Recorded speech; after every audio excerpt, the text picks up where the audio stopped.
BJP की माफी वीर कंगना रनौत ने एक बार फिर माफी मांग ली है, जिसके इंटरनेट पर खूब चर्चा हो रही है। सोशल मीडिया पर लोग कह रहे हैं कि आरएसएस का प्रभाव अच्छों का दिमाग खराब कर देता है। फिर ये तो तब भी कंगना है जिनके पास पहले से ही चौथी फेल का दिमाग है। कुछ तो यहाँ तक कह रहे हैं कि आज की घटना ने साबित कर दिया है कि कंगना सही पार्टी में शामिल हुई हैं। वो सच्चे दिल से वीर सावरकर को फॉलो कर रही हैं। माफी मांगने में जैसे सावरकर आगे थे, उसी तरह से कंगना भी बड़े ही जोश के साथ माफी मांगती है। वैसे इस बार माफी मांगने की वजह थोड़ी बड़ी है। आपको याद होगा 2021 का वो किसान आंदोलन, जब सैकड़ों किसान सड़कों पर थे, मोदी सरकार द्वारा लाए गए 3 काले कानूनों का विरोध कर रहे थे और उन्हें वापस लेने की मांग कर रहे थे। तब उन किसानों को बदनाम करने के लिए बीजेपी की तरफ से एक प्रोपेगेंडा चलाया गया था। उन्हें खालिस्तानी और आतंकवादी जैसे नामों से बुलाया गया।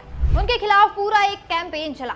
इसी प्रोपेगेंडा वाले कैंपेन का हिस्सा था एक ट्वीट, जिसे कंगना ने बिना सोचे समझे शेयर कर दिया।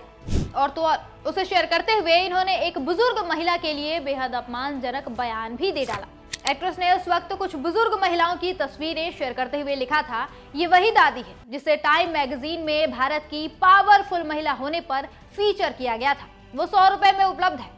आगे कंगना ने कहा कि पाकिस्तानी पत्रकारों ने भारत के लिए शर्मनाक तरीके से इंटरनेशनल पीआर को हाईजैक कर लिया है। हमें इंटरनेशनल लेवल पर बोलने के लिए अपने ही लोगों की जरूरत है।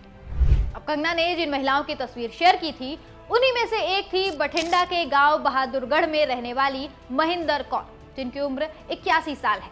कंगना के इस ट्वीट के बाद महिंदर कौर ने 4 जनवरी 2021 को मानहानि का केस दायर किया था। करीब 13 महीने सुनवाई चली, जिसके बाद बठिंडा की अदालत ने कंगना को समन जारी करते हुए पेश होने का आदेश दिया था। इसके बाद कंगना ने पंजाब हरियाणा हाईकोर्ट में राहत की याचिका दायर की थी, जिसे खारिज कर दिया गया। इसके बाद वो सुप्रीम कोर्ट पहुंची। हालांकि वहां से भी कंगना को राहत नहीं मिली और अब सोमवार को इन्हें बठिंडा कोर्ट में पेश होने के लिए कहा गया, जहां इन्होंने महिंदर कौर के परिवार से माफी मांगी। कोर्ट में पेश होने के बाद कंगना ने मीडिया से भी बात की और कहा कि मिसअंडरस्टैंडिंग हुई है, मेरी ऐसी कोई मंशा नहीं थी। कंगना ने सफाई देते हुए ये भी कहा कि हर एक माता, चाहे वो पंजाब की हो या हिमाचल की, मेरे लिए पूजनीय है।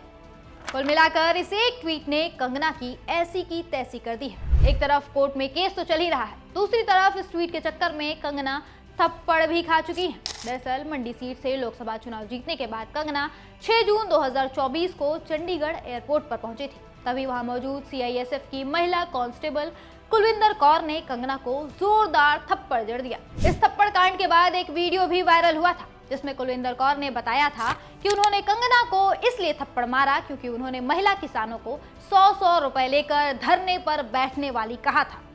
कौर ने बताया कि उस धरने में उनकी मां भी मौजूद थी। इसने बयान दिया था ना कि 100 रुपए के लिए बैठी है लोगों में, ये बैठेगी वहां पे, मेरी माँ बैठी थी उस टाइम जब इसने बयान दिया था। खैर, अब इस विवादित बयान वाले मामले पर अगली सुनवाई 24 नवंबर को होनी है। इसके बाद ही पता चलेगा कि महिंदर कौर का परिवार कंगना की बदतमीजी को माफ करता है या फिर इन्हें अभी और नाक रगड़नी पड़ेगी।